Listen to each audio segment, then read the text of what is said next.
જય હિન્દ દોસ્તો, સૌને મારા જય શ્રી કૃષ્ણ. હાલ અમે સુરતની અંદર હતા અને આજે કેવા દિવ્યાંગ બહેનની મુલાકાતે આવ્યા હતા.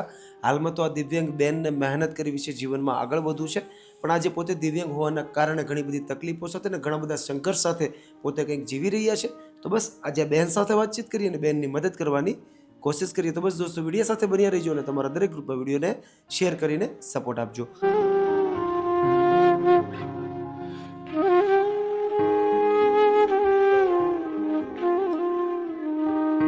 તો બેન, પહેલા તો મારું નામ નિલેશભાઈ છે. તમારું શું નામ છે? મારું નામ શ્રીયાબેન ભીખાભાઈ. અને બેન, હાલમાં શું તકલીફ પડી રહી છે? મને તો તકલીફ બહુ છે ભાઈ, કારણ કે મારાથી જો નોકરી જાય નહીં, નોકરી કરવા જાય તો કોઈ રાખતા નથી કે તમારો પગ આવો છે ને એટલે નહીં. અને બેન, આજે આ પગ કઈ રીતના કપાણો તમારો? હું 7 વર્ષની હતી ને નાનપણ ત્યારે કપાઈ ગયો હતો. અને પરિવારમાં કોણ કોણ છે?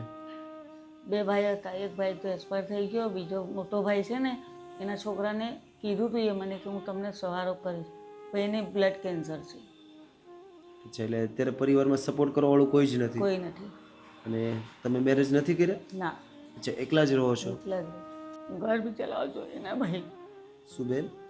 ઘર ચાલતું નથી ને ભાઈ. તો અત્યારે કઈ રીતના ચલાવો બેન? મારું ટિફિન આવે છે શાંતામાંથી, સાંજે પછી એ જ ચલાવું. અચ્છા, ટિફિન આવે છે, એક ટાઈમનું 2 ટાઈમમાં જમો છો? હા, 2 ટાઈમ નીચે મૂકેલું છે મારે ઘેર.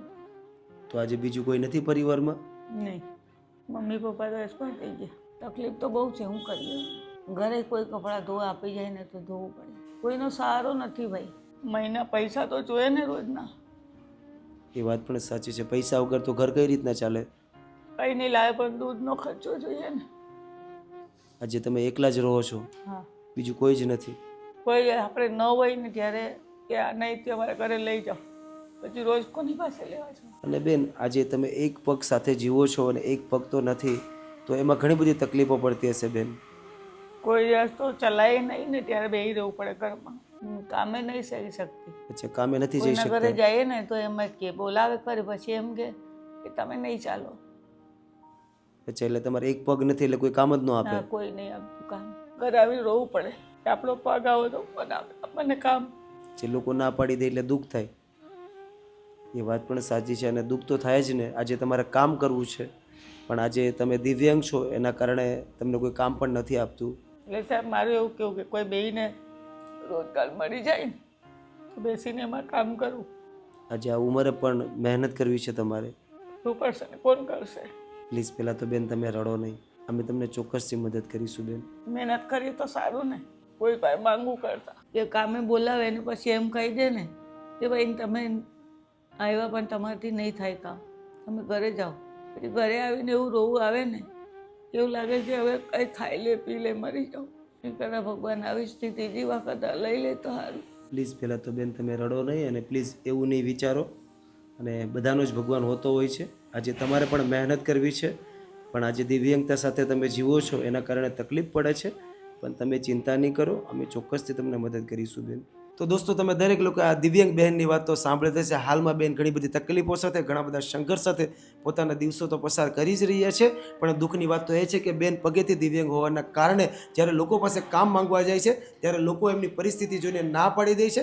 પણ દોસ્તો, હર હંમેશના માટે આવા દિવ્યાંગ લોકોને સપોર્ટ કરવો જોઈએ, આવા દિવ્યાંગ લોકોને કામ આપવું જોઈએ, જેથી કરીને એ પણ પોતાનું ઘરનું ગુજરાન ચલાવી શકે અને જિંદગીમાં આગળ વધી શકે. પણ અત્યારે આપણે બેનને કંઈક એવી રીતના સપોર્ટિવ બનવાની કોશિશ કરીએ કે બેનને બીજા પાસે કામ માંગવા જવું પડે છે એ માંગવા પણ ન જવું પડે. બેન એક જ જગ્યાએ બેસીને મહેનત પણ કરી શકે અને પોતાની જિંદગીમાં આગળ પણ વધી શકે. તો બસ દોસ્તો, વિડીયો એન્ડ સુધી જોજો અને તમારા દરેક ગ્રુપમાં વિડીયોને શેર કરજો.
કેવું લાગ્યું છે બેન આજે?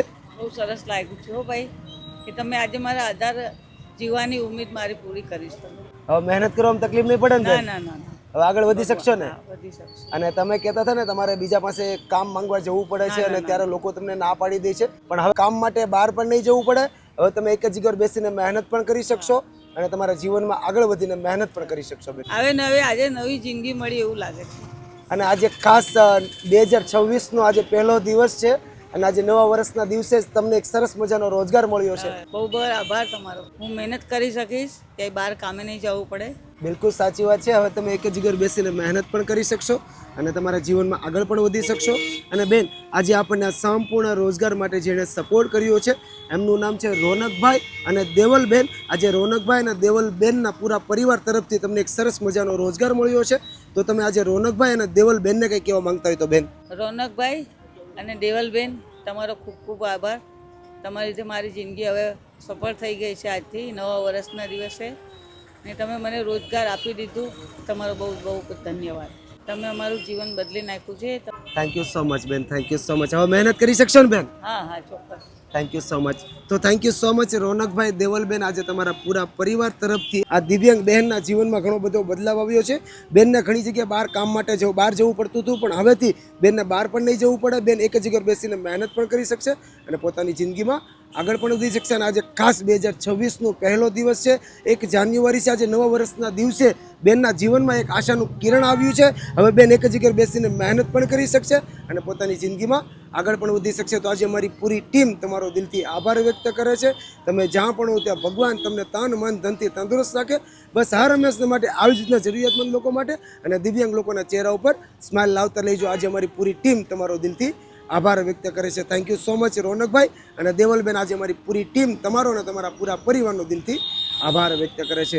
આજે 9 વર્ષના દિવસે તમે મને આભાર, મારી જિંદગી બનાવી દીધી. તમને ને તમારા પરિવારને ખૂબ ખૂબ આભાર. થેન્ક યુ સો મચ બેન, થેન્ક યુ સો મચ. હવે તમે મહેનત કરી શકશો ને? બસ ખુશ છો ને? બસ જીવનમાં હર હંમેશા માટે આવી જ રીતના ખુશ રહેવાનું છે બેન. હા થેન્ક યુ. ખુશ રહો. હવે તમારે કશે બહાર કામ ગોતવા માટે નહીં જવું પડે. હવે તમે એક જ જગ્યાએ બેસીને મહેનત પણ કરી શકશો અને તમારા જીવનમાં આગળ વધીને તમારા ઘરનું ગુજરાન પણ ચલાવી શકશો. ઠીક છે બેન? કંઈ વાંધો નહીં, મહેનત કરો અને આગળ વધો. સારું, ચાલો અમે રજા લઈએ છીએ. અમને ને અમારી પૂરી ટીમને એવા આશીર્વાદ આપજો કે અમે તમારી જે વધારે લોકો સુધી પહોંચી શકીએ અને વધારે લોકોની મદદ કરી શકીએ બેન. ઠીક છે? સારું, ચાલો અમે રજા લઈએ છીએ બેન. સારું, ચાલો, જય શ્રી કૃષ્ણ.